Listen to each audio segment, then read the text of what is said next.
It's finally happening. After months of school stress and senior year chaos, my godson, Jaden, has graduated high school. And what better way to celebrate than with a cruise? We are currently in Port of Los Angeles, also known as the World Cruise Center in San Pedro, California. This port has been operating since 1907 and is the busiest container port in the country. The port has been launching cruising dreams since the 1930s. It was even a training base during World War II. So, yes, we're basically boarding history, but with the side of lobster. We're getting on Royal Caribbean's Navigator of the Seas, leaving right here from Port of Los Angeles. We'll be going on 5 days of adventure that includes ocean views, island stops, and unlimited ice cream. It's basically the graduation party of my dreams, and I hope it's Jaden's. Navigator of the Seas is a city on water. She first set sail way back in 2002. This same year, some people still had flip phones. And she was one of the biggest cruise ships in the world at the time. She's part of the Voyager class of ships, which is a big deal in cruise design. She did have a massive upgrade in 2019. That glow up was a $115 million refresh. Think of it as Botox for boats, and let me tell you, she's aging majestically. The renovation added restaurants, bars, a surf simulator, an ice skating rink, more food options than a mall in the food court in the 1990s, and the longest water slide at sea on the West Coast. Basically, the ship went from early 2000s cool to bougie all inclusive resort aura. As we get closer and closer to stepping foot on ship, you can feel it, the energy, the excitement, the fact that no one has checked their work or school email in 3 hours. It's the perfect getaway for a teen who just survived finals and perfect for any adult who loves a good sea breeze and unlimited, let's say, guacamole. But speaking of surviving finals,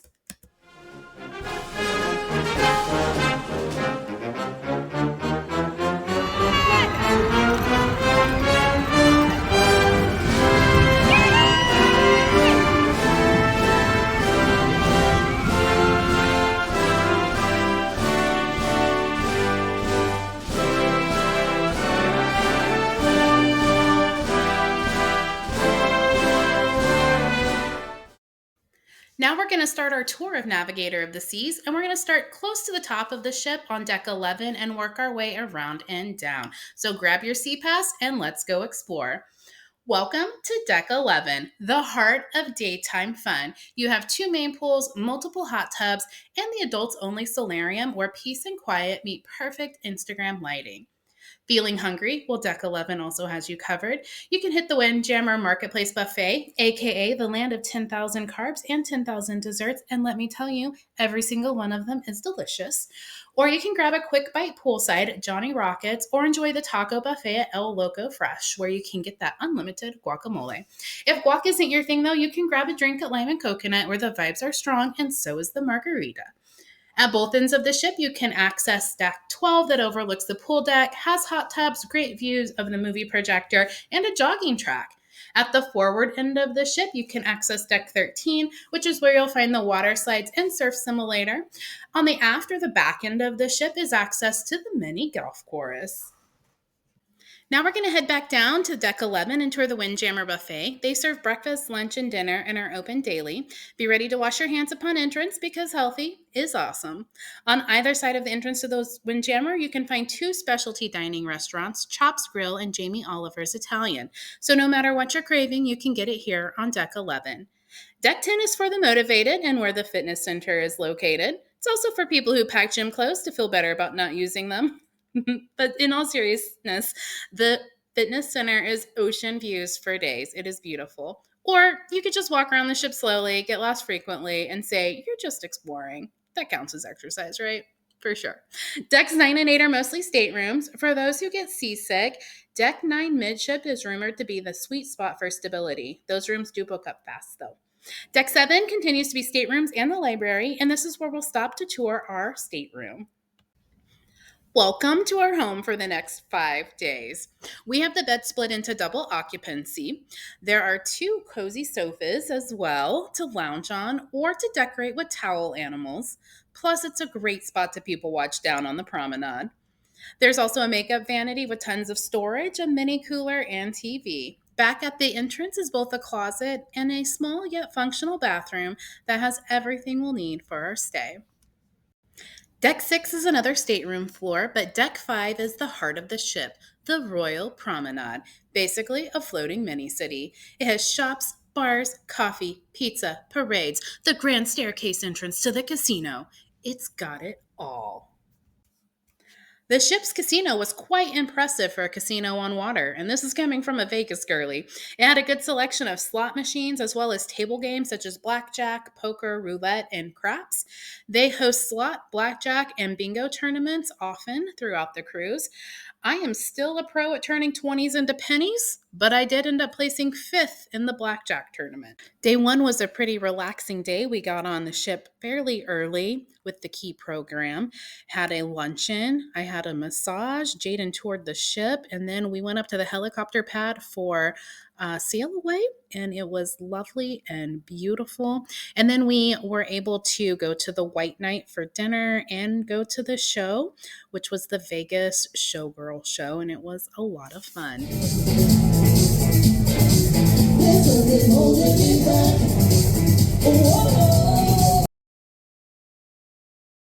Day two is a sea day, and our first adventure is sushi making at Izumi.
We are now quasi sushi chefs for all your sushi needs. Our second adventure was the escape room on deck 15. It was a little chilly that day, so we ended the afternoon in the hot tub watching Wicked. And while we were out on the pool deck, I got to see my first live and in person wild pod of dolphins. So amazing. We then went to dinner. It was Dress Your Best night. We found our first hidden duck and came into our room to our first towel animal. It was an awesome day, too. Welcome to beautiful Catalina Island, where the buffalo roam, the movie stars used to play, and golf carts outnumber cars. Today we're hopping on a bus tour to explore this rocky gem right off the California coast. We start this tour right off the port where there are tons of souvenir shops, expeditions to be had, and definitely food. Next, we begin our climb up the hill, one neighborhood at a time, and we end at the perfect scenic overview. Housing prices out here start at $1 million, but in this first neighborhood we're going to tour, add a zero to that. Cars are also limited. There's a 20-year wait list to bring a car over, and that's why you're going to see people zipping around on golf carts like it's a very scenic retirement community for race car drivers. But that is the main mode of transportation here. As we are going up this hill and taking this tour, we're going to do a quick history crash course on Catalina. So Catalina was originally home to the Tongva people who called it Pimu. The Spanish rolled in during the 1500s and named it Santa Catalina after St. Catherine. Then it passed through more hands than a hot potato. By the early 1900s, though, it had become the personal playground of chewing gum kingpin William Wrigley Jr. Yes, that Wrigley, the one from Chicago. He bought most of the island for $3 million and turned it into the vacation dreamscape that you see today. Wrigley built the famous Catalina Casino, which, plot twist, isn't actually a gambling hall. It is, however, a stunning Art Deco theater and ballroom where the stars once twirled and talkies first echoed, and we will definitely be touring that later today. One of California's most famous residents, though, the bison. Hollywood brought them over in 1920s for a silent film and then forgot to take them back. So now there's just a whole herd chilling on the island like retired movie extras. We won't see any on this tour today because we're staying on the residential side. The bison live on the non-residential side of the island. However, in the residential areas, you might spot Catalina Island foxes, which are tiny, approximately 21 inches long, cute, and are probably judging you quietly. Here's something else that's wild. Catalina isn't geologically attached to California. That's right. It's not just offshore, it's literally part of a different tectonic plate. Catalina is just floating out on the Pacific plate while mainland is on North American plate, which means technically Catalina is cruising north at about 2 inches per year. Whether you came for the history, the hiking, or the chance to high five a buffalo from a safe distance, Catalina delivers. It's quirky, it's beautiful, and it's just far enough away from the mainland to feel like another world. Enjoy.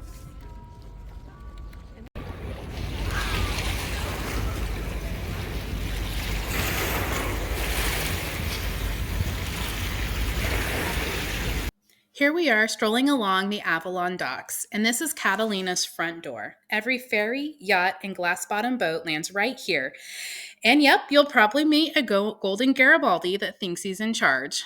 Those orange fish you'll see in photos and videos later on is who the Golden State gets its name from. That gorgeous round building up ahead, though, nope, that's not a gambling den. It's Catalina's most iconic landmark, the Catalina Casino. It was built in 1929 by chewing gum mogul William Wrigley Jr., and the word casino comes from Italian for gathering place. So think ballroom plus theater, but no blackjack. Inside, you'll find a 1,200-seat movie palace with epic murals. Then right above it is the world's largest circular ballroom. It's hosted big bands, swing dancers, and probably ghosts in formal wear, but today it's being used as a skating rink. Fun fact, the casino was the first building in the US built specifically for talking films. And it still has no elevators, so bring your party shoes and your cardio. Between the ballroom, the view, and a harbor full of yachts, paddleboards, and those golden Garibaldi, Catalina knows how to make an entrance. Our next adventure takes us underwater without getting our hair wet. Welcome aboard the Catalina semi-submarine expedition. We're cruising through one of the few marine protected areas off of California's coast. It's home to a lush kelp forest. Think of it as an underwater version of the redwood forest, but with more fins and less hiking. The kelp here grows up to 2 feet per day, and it creates a living skyscraper for hundreds of marine species. It's basically LA, but quieter with better parking if you're a sea cucumber. The most common fish we see on this adventure is the kelp bass, and this is Catalina's local tough guy in camo. These fish blend right into the kelp forest like it's their full-time job. Think stealth mode fish edition. We'll also be able to see the golden Garibaldi, California's state fish and certified underwater diva. It's bold, it's territorial, and it's fiercely protected, kind of like the bouncer of the Coral Reef nightclub. But don't let the bright orange color fool you. They may look like the Tropical Nemo, but it has got an attitude of a bouncer at an exclusive coral club. In fact, during breeding season, these fish are known to charge at scuba divers who get too close to their nests. No biting, just angry swim bys like, back off, bro, these eggs are VIP. Marine biologists call it territorial behavior, but at Catalina, they call it tiny fish rage. The black and pink ones, those are sheep's heads. It changes gender as it gets older. No joke. Very cool. Above the waves is gorgeous, but down here, it's a whole new world. Welcome to Ensenada, Mexico, where the tacos are sizzling, the margaritas are legendary, and the seagulls are a little too confident. Ensenada is Baja's third largest city and has been a cruise hotspot since the 1950s. Legend has it, the margarita was invented here in the 1930s. Whether or not that's true, it is clever marketing. And let's be honest, well, now we want one. I do want to come back and try out the margarita walking tour. Who's volunteering to come with me? Ensenada is also home to Baja Med cuisine. This is a blend of Mexican, Mediterranean, and Asian flavors. So yes, you can eat sushi and tacos on the same plate. The rest of the day we ended up spending on the pool deck. It had been pretty overcast, and it was overcast for part of this day, but it did end up getting fairly sunny. And so I spent the afternoon laying out by the pool and reading, and Jaden spent time writing the slides and sitting in the hot tub and watching a movie and playing in the pool. We did check out the flow rider, decided it was not for us, but it's definitely a really cool feature on ship. Tonight was tropical night, so we dressed up in our best tropical dress and went to dinner, and then we went and saw the production show, which was on ice. It's incredible that these skaters can skate on a moving ship.